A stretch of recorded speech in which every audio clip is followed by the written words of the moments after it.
Assalamualaikum warahmatullahi wabarakatuh. Perkenalkan, nama saya Feridatul Hasanah dengan NPM 230428111034 dari Pradi PGSD kelas A, Fakultas Keguruan Ilmu Pendidikan Universitas Merangin. Video ini saya buat untuk memenuhi tugas ujian akhir semester Kewarganegaraan dengan dosen pengampu Bapak Yudhistira Ahmad, SPD MPD. Di sini saya akan membahas beberapa materi. Materi yang pertama yaitu mampu mengenali nilai-nilai demokrasi dan macam-macam demokrasi.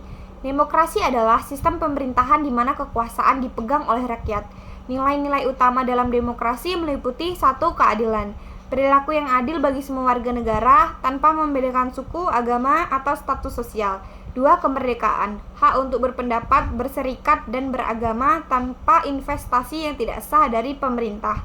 3. Keadilan sosial, upaya untuk mengurangi kesenjangan ekonomi dan sosial antar warga negara. 4. Kehidupan politik yang aktif, masyarakat terlibat dalam proses politik seperti pemilihan pemimpin dan mengawasi jalan pemerintahan. Materi kedua yaitu mampu menjelaskan konsep dasar ketatanegaraan secara konstitusional, hasil amandemen Undang-Undang 1945, dan hubungan antara lembaga-lembaga. Konsep dasar ketatanegaraan secara konstitusional mengacu pada struktur pemerintahan suatu negara yang diatur oleh konstitusi. Di Indonesia, konstitusi utama adalah Undang-Undang Dasar 1945. Berikut adalah poin-poin penting terkait topik ini. 1. Konsep dasar ketatanegaraan merupakan aturan-aturan dasar yang mengatur cara negara diorganisasikan dan beroperasi, serta hak dan kewajiban warga negara di Indonesia. Undang-Undang 1945 menjadi landasan utama yang mengatur struktur pemerintahan, hak asasi manusia, dan sistem hukum. 2. Hasil amandemen Undang-Undang Dasar 1945. Undang-Undang 1945 telah mengalami beberapa kali amandemen untuk mengikuti perkembangan zaman dan kebutuhan masyarakat.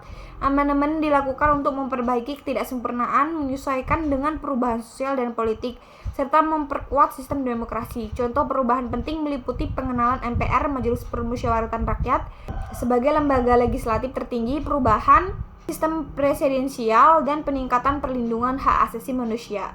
3. Hubungan antara lembaga-lembaga. Undang-Undang Dasar 1945 menetapkan struktur dan fungsi lembaga-lembaga negara seperti Presiden sebagai kepala negara, DPR, lembaga legislatif, dan Mahkamah Konstitusi sebagai lembaga peradilan yang menyelesaikan sengketa konstitusional. Hubungan antara lembaga-lembaga ini untuk memastikan keseimbangan kekuasaan, check and balance, dan efisiensi dalam pengembalian keputusan. Dengan memahami konsep dasar ketatanegaraan, hasil amandemen Undang-Undang Dasar 1945, dan hubungan antara lembaga-lembaga negara, masyarakat dapat lebih memahami bagaimana sistem pemerintahan di Indonesia diatur dan berfungsi untuk kepentingan bersama. Materi ketiga yaitu mampu menjelaskan pengertian wawasan Nusantara dan implementasi wawasan Nusantara. Wawasan Nusantara adalah konsep yang mengedepankan pemahaman tentang kesatuan wilayah, keutuhan bangsa, dan keberagaman budaya di Indonesia sebagai sebuah negara kepulauan. Berikut adalah penjelasan singkat mengenai pengertian implementasinya. 1. Pengertian wawasan Nusantara. Wawasan Nusantara mengacu pada pemahaman yang mendalam tentang keberagaman geografis, budaya, dan sumber daya alam di seluruh wilayah Indonesia. Ini menekankan persatuan bangsa Indonesia yang terdiri dari berbagai suku, agama, bahasa, dan budaya yang berbeda. 2. Implementasi wawasan Nusantara. Implementasi wawasan Nusantara meliputi berbagai aspek antara lain: 1. Pembangunan infrastruktur, memastikan koneksivitas antar pulau untuk mendukung pertumbuhan ekonomi dan sosial. 2. Pengelolaan sumber daya alam, menyelaraskan kebijakan pengelolaan sumber daya alam seperti pertanian, kehutanan, perikanan, dan prinsip keberlanjutan. 3. Pendidikan dan kebudayaan, mendorong pemahaman dan penghargaan terhadap keberagaman budaya Indonesia di semua lapisan masyarakat. 4. Keamanan dan pertahanan, memperkuat pertahanan nasional untuk menjaga kedaulatan dan investasi wilayah Indonesia dari ancaman dalam luar negeri. 5. Kerjasama internasional, memperkuat hubungan kerjasama dengan negara-negara tetangga dalam bidang politik, ekonomi, sosial, dan budaya. Melalui implementasi wawasan Nusantara, Indonesia diharapkan dapat memanfaatkan potensi yang dimiliki secara optimal, menjaga persatuan dan kesatuan bangsa, serta menghadapi tantangan global dengan posisi yang kuat sebagai negara kepulauan terbesar di Indonesia. Materi keempat yaitu mampu menjelaskan sumber histori, agama, kultur tentang wawasan Nusantara dan organisasi wawasan Nusantara. 1. Sumber histori atau sejarah. Sejarah wawasan Nusantara mencakup catatan tentang perdagangan laut yang kaya seperti jalur sutra maritim yang menghubungkan wilayah-wilayah di Nusantara dengan Asia Tenggara dan Tiongkok sejak berabad-abad yang lalu. Kedatangan bangsa Eropa ke Nusantara seperti Portugis, Spanyol, Belanda, dan Inggris memberi pengaruh signifikan terhadap perkembangan politik, ekonomi, dan budaya di wilayah ini. 2. Sumber agama. Agama-agama seperti Hindu, Buddha, Islam, dan Kristen telah memberi warna dalam kehidupan beragam dan budaya di Nusantara. Ini tercermin dalam arsitektur, seni, dan nilai-nilai sosial masyarakat Indonesia. Agama-agama tersebut juga berperan dalam membentuk nilai-nilai kesatuan dan keberagaman di antara masyarakat Indonesia yang beragama. 3. Sumber kultur. Keanekaragaman budaya di Nusantara tercermin dalam bahasa, adat istiadat, seni tradisional, dan warisan budaya lainnya.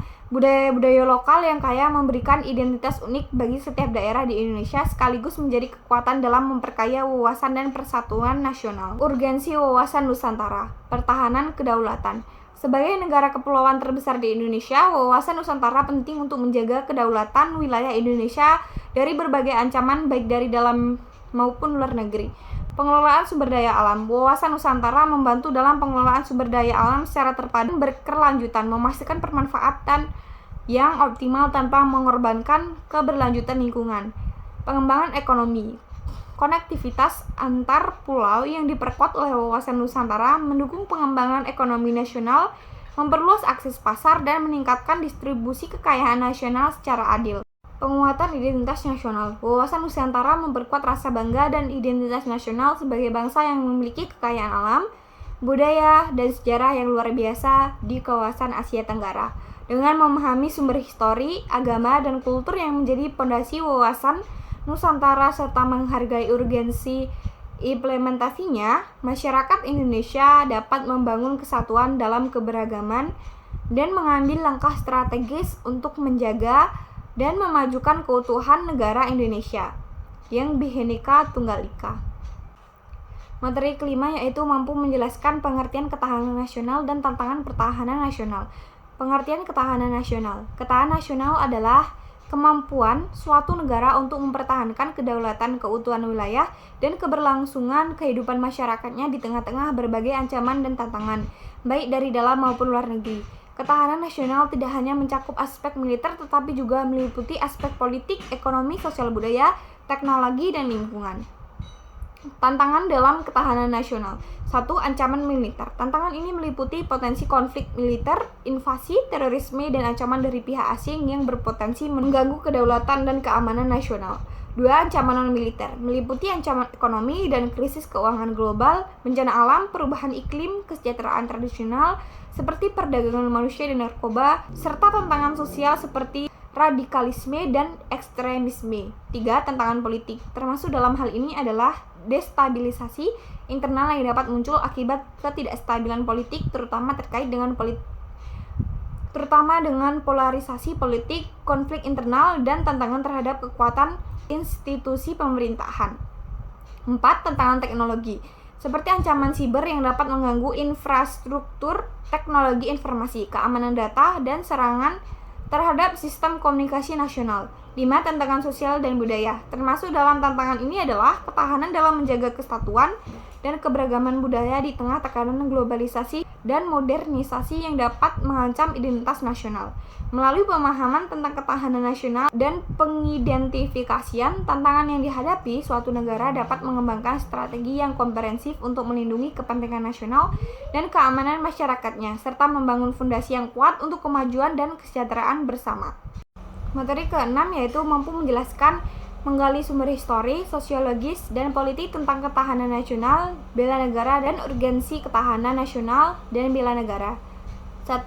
Sumber historis. Sejarah perjuangan kemerdekaan. Sejarah perjuangan bangsa Indonesia dalam merebut kemerdekaan dari penjajahan menjadi sebuah inspiratif untuk membangun semangat ketahanan nasional.